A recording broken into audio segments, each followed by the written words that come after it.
അമ്മയുടെ പ്രത്യക്ഷീകരണത്തിൻ്റെ സാക്ഷിയായി ഈ വിശുദ്ധ അൽത്താരയിൽ നിർത്തി എനിക്കും അമ്മയ്ക്കും തിരുക്കുമാരനും കൂടാനോടി നന്ദി. എൻ്റെ പേര് ജിജി, ഇതെൻ്റെ ഭാര്യ ശാലിനി. ഞങ്ങൾ കോട്ടയത്തു നിന്ന് വരുന്നു. ഞങ്ങൾ യാക്കോബ സഭ വിശ്വാസത്തിലുള്ളതാണ്. ഞാനിവിടെ ആദ്യമായിട്ട് വരുന്നത് 2023 ഏപ്രിൽ മാസം 10-ാം തീയതിയാണ്. അപ്പം ഇവിടെ വന്ന് ഉടമ്പടി ഇവിടെ ജസ്റ്റ് വന്ന് ഇവിടെ പത്രത്തിലൂടെയാണ് ഈ കൃപാസന യൂട്യൂബിലൂടെയും ഞങ്ങൾ ഈ കൃപാസനത്തെക്കുറിച്ച് അറിഞ്ഞത്. അപ്പോൾ ഇവിടെ ജസ്റ്റ് വന്ന് പ്രാർത്ഥിച്ചിട്ട് പോകാമെന്നുള്ള ലക്ഷ്യത്തോടുകൂടിയാണ് ഇവിടെ വന്നത്. ഇവിടെ വന്നപ്പോൾ പറഞ്ഞു ഉടമ്പടി എടുക്കണമെന്ന് പറഞ്ഞു. ശരി, ഉടമ്പടി എടുക്കാമെന്ന് പറഞ്ഞു. അതിന് ഫലമായി ഉടമ്പടി ജീവിക്കുകയും എല്ലാ മാസവും ഇവിടെ വരികയും പത്രം വാങ്ങുകയും ഉടമ്പടി നല്ല രീതിയിൽ ജീവിച്ചു പോന്നു. വൈഫിന് ക്യാൻസർ ഒന്ന് ഭേദമായതാണ്. അത് ഫലമായിട്ട് ഞങ്ങൾ ഈ മാർച്ച് മാസം ഒരു ഫോളോ അപ്പിൻ്റെ ഭാഗമായിട്ട് ഞങ്ങൾ മാമോഗ്രാഫും അൾട്രാസൗണ്ട് സ്കാൻ ചെയ്തായിരുന്നു. അതിൻ്റെ റിപ്പോർട്ടിൽ ഓവറിയിലും ചെസ്റ്റിനും ഒരു മുഴയുണ്ടെന്ന് പറഞ്ഞു. അപ്പം അത് നിങ്ങളിനിയിപ്പം പെറ്റ് സ്കാൻ ചെയ്യണമെന്ന് പറഞ്ഞു. അപ്പോൾ പെറ്റ് സ്കാൻ ചെയ്തപ്പോൾ അതിന് മുമ്പായിട്ട് ഞങ്ങൾ ഇവിടെ വന്ന് ബഹുമാനപ്പെട്ട ജോസഫ് അച്ഛനെ കണ്ട് സൈത്ത് പൂശി പ്രാർത്ഥിച്ചു. പ്രാർത്ഥിച്ചിട്ട് വീണ്ടും പെറ്റ് സ്കാൻ ചെയ്തു. അത് കഴിഞ്ഞ് ഞാൻ റിപ്പോർട്ട് ഡോക്ടറെ കാണിച്ച് പറഞ്ഞു ഇതിൽ യാതൊരു കുഴപ്പമില്ലെന്ന് പറഞ്ഞു. അതിനുശേഷം ഒരു തൈറോയിഡിന് കാണിക്കണമെന്ന് പറഞ്ഞു. തൈറോയിഡിന് ചെറിയ ഒരു ഞൊടികൾ കാണിക്കുന്നുണ്ടെന്ന് പറഞ്ഞു. അതൊന്ന് നോക്കിയേക്കാൻ പറഞ്ഞു. വീണ്ടും തൈറോയിഡിന് FNAC ചെയ്തു. FNAC സ്കാൻ ചെയ്യാൻ പറഞ്ഞു. അത് ചെയ്തപ്പോൾ അതിന് തൈറോയ്ഡ് പോസിറ്റീവാണെന്ന് അറിഞ്ഞു. അപ്പം ഡോക്ടറെ കാണിച്ചാൽ പറഞ്ഞു തൈറോയ്ഡ് പോസിറ്റീവാണ്, അത് ജീവിതകാലം മുഴുവൻ ഇനി മരുന്നും കഴിക്കണം, ഓപ്പറേഷൻ ചെയ്യണമെന്ന് പറഞ്ഞു. ഞങ്ങൾ ആദ്യപ്പാടെ തകർന്നു പോയി. അപ്പം ഞങ്ങൾക്കും ഒരു വിശ്വാസമുണ്ട്, ഇവിടെ വന്ന് മാതാവിൻ്റെ ഉടമ്പടിയിലുള്ളതായതുകൊണ്ട് നമ്മളൊന്നും പേടിക്കണ്ട, ആ ഒരു വിശ്വാസം കൂടി. അപ്പോൾ പറഞ്ഞു ഓപ്പറേഷൻ നിങ്ങളിനിയും ഡേറ്റ് നോക്കി ബ്ലഡ് ചെക്ക് ചെയ്തിട്ട് ഒരു ഡേറ്റ് ഇവിടെ വന്ന് വീണ്ടും എടുത്തിട്ട് ഓപ്പറേഷൻ വരത്തക്ക രീതിയിൽ വന്നോളാൻ പറഞ്ഞു. ഞങ്ങളപ്പോൾ വീണ്ടും ഇവിടെ വന്നു.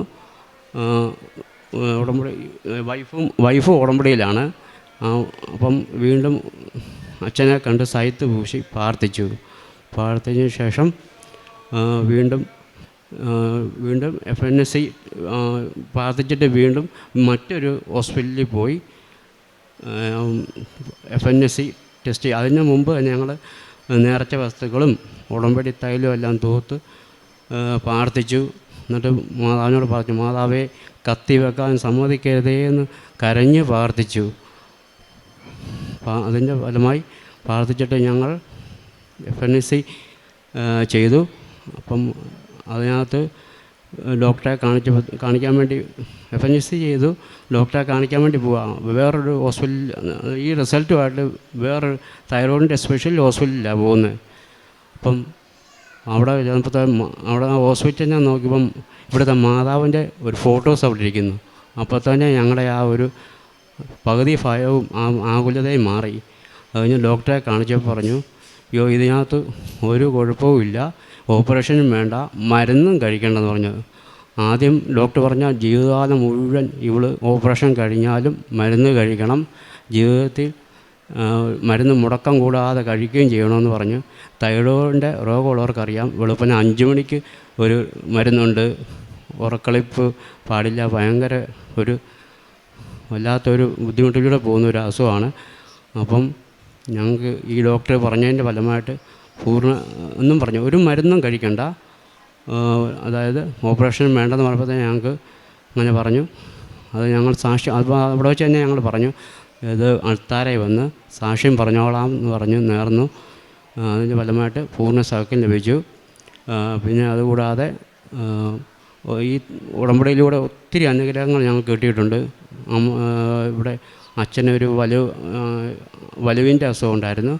വലുവ് രോഗവുമായിട്ട് ഇവിടെ അലർജി രോഗം മാറി. അതിന് വലുവിൻ്റെ ഹോസ്പിറ്റലായിരുന്നപ്പോൾ ഈ തൈലം തൂത്തുപരമായിട്ട് പൂർണ്ണ സൗഖ്യം ലഭിച്ചു. അമ്മയ്ക്ക് അലർജിയുടെ രോഗം ഉണ്ടായിരുന്നു, അത് മാറിയായിരുന്നു. മലാത്തായതുകൊണ്ട് കുണ്ടലത്തെ അത് പൂർണ്ണ സൗഖ്യം ലഭിച്ചു. അതുപോലെ വൈഫിൻ്റെ കൊടുക്കാം. ദൈവത്തിൻ്റെ മനത്തിന് മഹത്വമുണ്ടായിരിക്കട്ടെ. എൻ്റെ പേര് ശാലിനി എന്നാണ്. ഞാനിവിടെ വന്ന് 2025 ഉടമ്പടി എടുത്തായിരുന്നു. എനിക്ക് ക്യാൻസർ വന്ന് പൂർണ്ണ സൗഖ്യം ലഭിച്ചതാണ്. അപ്പോൾ എൻ്റെ കാര്യമാണ് ഇപ്പോൾ പറഞ്ഞത്. FNAC ചെയ്തപ്പോഴത്തേന് ആദ്യം പോസിറ്റീവ് എന്ന് പറഞ്ഞു. അത് കഴിഞ്ഞ് അത് സർജറി ചെയ്യണമെന്ന് പറഞ്ഞപ്പോൾ ഞങ്ങൾ ഉടമ്പടിയിലാണല്ലോ, അമ്മയെ ഞങ്ങൾക്ക് എന്താ ഇങ്ങനെ സംഭവിച്ചെന്നോർത്ത് ഞങ്ങൾ കരഞ്ഞ് പ്രാർത്ഥിച്ച് ഞങ്ങൾ വേറെ പോയി ഒരു ടെസ്റ്റൊക്കെ നടത്തി. അവിടെ ചെന്നപ്പോഴത്തേനും ഡോക്ടറിനെ കാണിച്ചപ്പം ഇതിനകത്ത് യാതൊരു കുഴപ്പമില്ല, ഒരു മരുന്നും കഴിക്കണ്ട, ഫോളോ അപ്പ് ആയിട്ട് ഇടയ്ക്ക് ചെക്കപ്പ് ചെയ്താൽ മാത്രം മതിയെന്ന് പറഞ്ഞു. അതിൻ്റെ ഫലമായിട്ട് അതിനെല്ലാം ഉത്തരം തന്നതിന് നന്ദി. ഒത്തിരിയേറെ രോഗസൗഖ്യം എനിക്ക് തന്നു. ഒത്തിരിയേറെ കാലുവേദനയായിട്ടും തലവേദനയായിട്ടും പല്ലുവേദനയായിട്ടും ഒത്തിരി രോഗസൗഖ്യം ഉടമ്പടി തൈലത്തിലൂടെയും വിശുദ്ധ ഉപ്പിൻ്റെ എല്ലാം പ്രതിഫലമായിട്ട് തൈലമൊക്കെ ഉപയോഗിച്ച് പ്രാർത്ഥിച്ച് തൊണ്ടയിലെല്ലാം പ്രാർത്ഥിക്കുമായിരുന്നു, ദിവസവും പ്രാർത്ഥിക്കുമായിരുന്നു. അതിൻ്റെ ഫലമായിട്ട് അതെല്ലാം സൗഖ്യം ലഭിച്ചു. പിന്നെ എൻ്റെ മക്കളെല്ലാം നല്ല രീതിയിൽ പഠിക്കുവാനും ഒക്കെ തുടങ്ങി. ഒരു 10ാം ക്ലാസ്സിലും +2 ഒക്കെ നല്ല മാർക്കോടുകൂടി പാസ്സായി നേഴ്സിംഗ് പഠിക്കാൻ പോയിരിക്കുന്നു. അമ്മച്ചിക്ക് പ്രായമായ അമ്മച്ചിക്ക് അലർജി രോഗം ഉണ്ടായിരുന്നു. എത്ര മരുന്ന് കഴിച്ചാലും അത് മാറത്തില്ലായിരുന്നു. ഞങ്ങൾ ഇവിടുത്തെ ഉടമ്പടി തൈലം തൂത്ത് ഞങ്ങൾ പ്രാർത്ഥിച്ചു, ഉപ്പിട്ട് വെള്ളത്തിൽ കൊടുക്കുകയും തേൻ കൊടുക്കുകയൊക്കെ ചെയ്തതിൻ്റെ ഫലമായിട്ട് അതിനെല്ലാം പൂർണ്ണ സൗഖ്യം ലഭിച്ചു. എൻ്റെ ഹസ്ബൻഡിന് കണ്ണിനൊരു ഇല വന്ന് കൊണ്ടിട്ട് അതിന് ഭയങ്കരമായ ഇൻഫെക്ഷനായിപ്പോയി.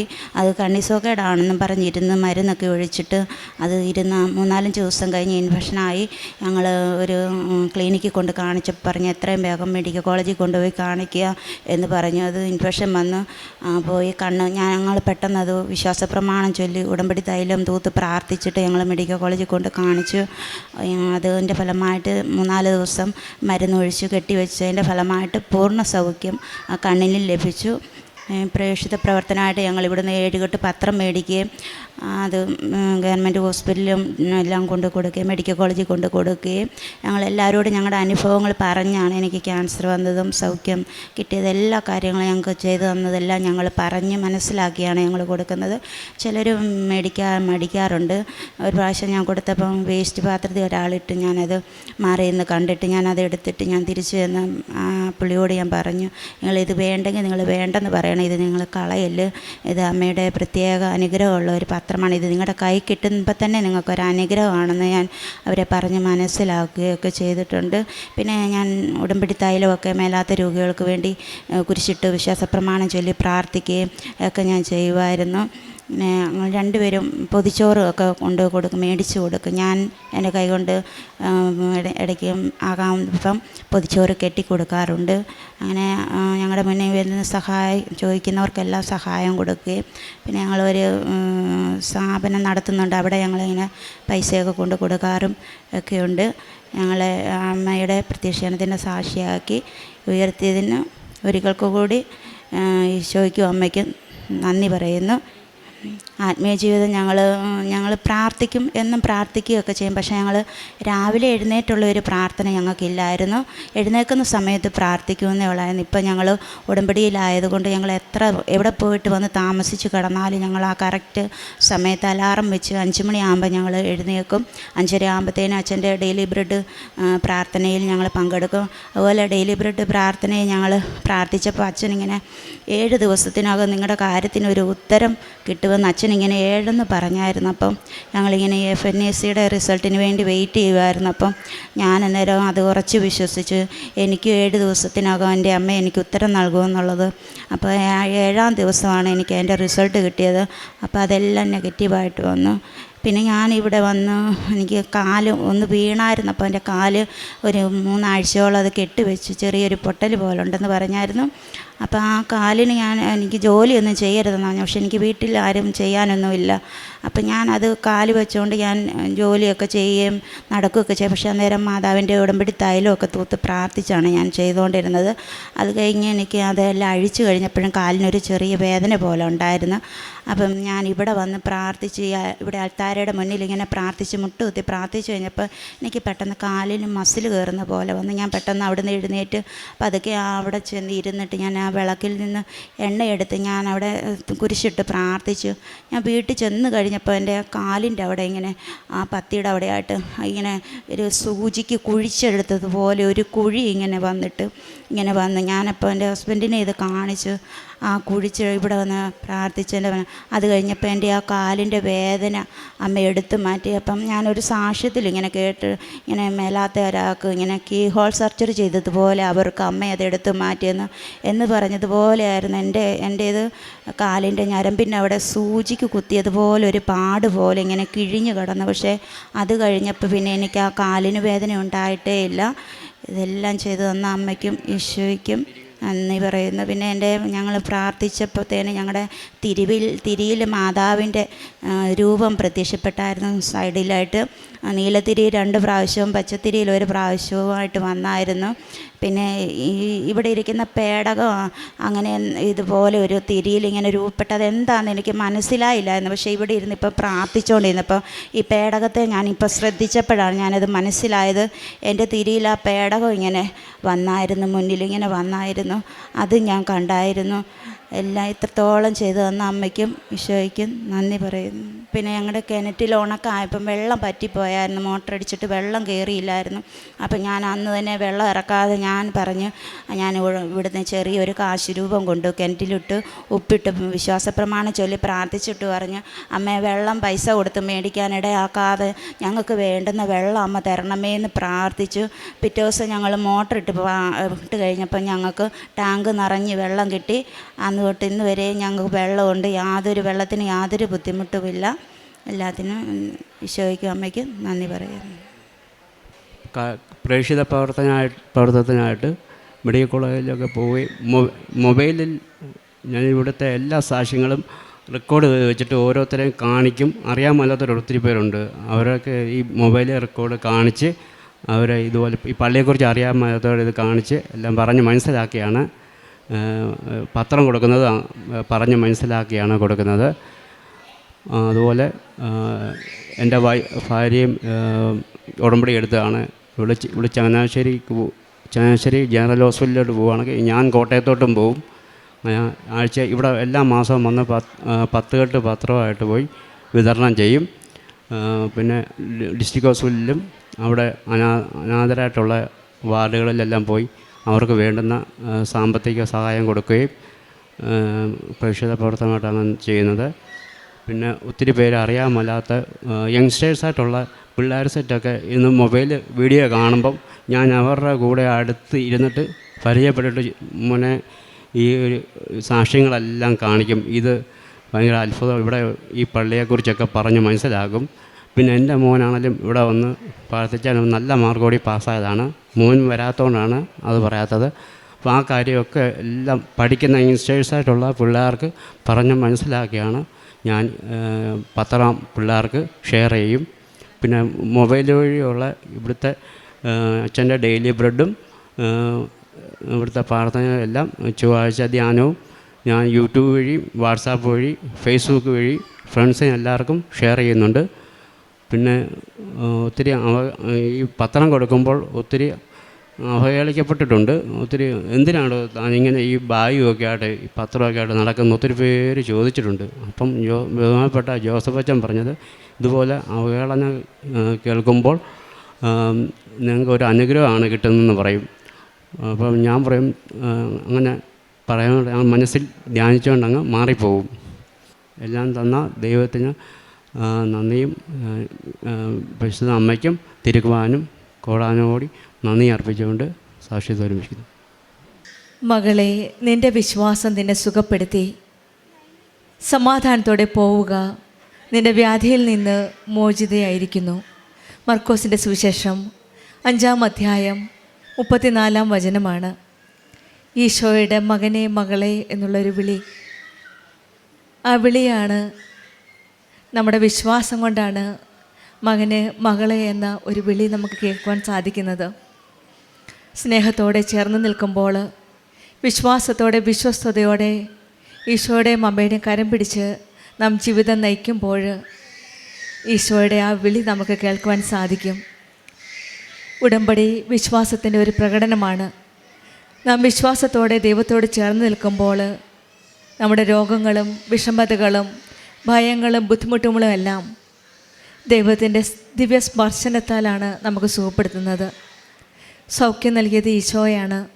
പക്ഷേ അതിൻ്റെ വാതിൽ തുറന്നത് നമ്മുടെ വിശ്വാസമാണ്. ആ വാതിലിലേക്ക് പ്രവേശിക്കാൻ സാധിച്ചത് നമുക്ക് ഉടമ്പടിയിൽ കൂടിയാണ്. നമ്മുടെ ജീവിതത്തിലെ പ്രശ്നങ്ങളും പ്രതിസന്ധികളും രോഗങ്ങളുമെല്ലാം രക്തസ്രാവ സ്ത്രീയെ പോലെ അവൻ്റെ വസ്ത്രത്തെ തൊട്ടാലും ഞാൻ സുഖപ്പെടുമെന്ന് വിശ്വസിച്ച പോലെ നമ്മുടെ ജീവിതത്തിലും ആ ദിവ്യ സ്പർശനം നമുക്കും ആ വസ്ത്രത്തിൽ ഒന്ന് തൊടുവാൻ സാധിച്ചിരുന്നെങ്കിൽ എന്ന ഒരു വിശ്വാസമാണ് നമ്മെയും സുഖപ്പെടുത്തുന്നത്. ആ സുഖപ്പെടുത്തുന്ന ദൈവത്തിൻ്റെ അരികിലേക്കാണ് നാം ഇന്ന് കടന്നു വന്നിരിക്കുന്നത്. ഈശോയും അമ്മയും ചേർന്ന് നിൽക്കുന്ന ഈ സന്നിധി, പരിശുദ്ധ അമ്മ ജീവനോടെ പ്രത്യക്ഷപ്പെട്ട ഈ ആലയം ഓരോ കണ്ണീരും തുടച്ചു നിൽക്കുന്ന ഒരു സ്ഥലമാണ്. ഈ ആലയത്തിൽ വരുന്ന ഓരോരുത്തർക്കും ഈശോയുടെയും അമ്മയുടെയും ആ ദിവ്യ സ്പർശനവും കരസ്പർശനവുമാണ് നമുക്ക് അനുഭവിക്കാൻ സാധിക്കുന്നത്. ജിജി ശാലിനിയുടെ സാക്ഷ്യത്തിൽ നമുക്ക് മനസ്സിലാക്കാൻ സാധിക്കുന്നത് നമ്മുടെ കൂടെ നടക്കുന്ന ആ ദൈവ സാന്നിധ്യമാണ് നമുക്കിതെല്ലാം അനുഭവിക്കാൻ സാധിക്കുന്നത്. മകളെ, നിൻ്റെ വിശ്വാസം നിന്നെ സുഖപ്പെടുത്തിയെന്ന് പറയുന്ന ആ ദൈവം തന്നെയാണ്, ആ ഈശോ തന്നെയാണ് നമ്മുടെ കൂടെ ഇന്നും നമ്മുടെ രോഗങ്ങൾ സൗഖ്യപ്പെടുത്തുവാനായിട്ട് നമ്മുടെ കൂടെ നമ്മുടെ ജീവിതയാത്രയിൽ നമ്മുടെ കരം പിടിച്ച് ഉടമ്പടി ജീവിതത്തിൽ നമ്മളെ നയിച്ചുകൊണ്ട് പോകുന്നത്. നമ്മുടെ ജീവിതത്തിലും ഈശോയോടും അമ്മയോടും ചേർന്ന് നിൽക്കാം. അവിടുത്തെ ദിവ്യസ്പർശനത്തിനായിട്ട് നമ്മൾക്കും കൊതിക്കാം. ആ സ്നേഹത്തോട് ചേർന്ന് നിൽക്കുമ്പോൾ ഈശോയ്ക്കും അമ്മയ്ക്കും നമ്മുടെ ജീവിതത്തിലേക്കും കടന്നു വരാനുള്ള ഒരു വഴിയാണ് നാം തുറന്നു കൊടുക്കുന്നത്. പരിശുദ്ധ അമ്മയുടെ ഇടപെടലിലൂടെ നമ്മുടെ വിശ്വാസം വർദ്ധിപ്പിക്കണമേ എന്ന് നമുക്കും പ്രാർത്ഥിക്കാം. ജിജി ചാക്കോയ്ക്കും കുടുംബത്തിനും ലഭിച്ച എല്ലാ അനുഗ്രഹങ്ങൾക്കും നമ്മൾക്ക് കരങ്ങളടിച്ച് ദൈവത്തെ മഹത്വപ്പെടുത്താം. യേശുവേ നന്ദി, യേശുവേ സ്തുതി, ആവേ മരിയ. അത്യപൂർവ ദൈവാനുഭവങ്ങൾ ഇനി നിങ്ങൾക്കും സ്വന്തം. ഈ യൂട്യൂബ് ചാനൽ ഇതുവരെ സബ്സ്ക്രൈബ് ചെയ്തിട്ടില്ലെങ്കിൽ ഇപ്പോൾ തന്നെ സബ്സ്ക്രൈബ് ചെയ്യുക. ഈ വീഡിയോ ഇപ്പോൾ തന്നെ നിങ്ങളുടെ സുഹൃത്തുക്കൾക്ക് ഷെയർ ചെയ്തുകൊണ്ട് കർത്താവിൻ്റെ പ്രേക്ഷിതരാകുക.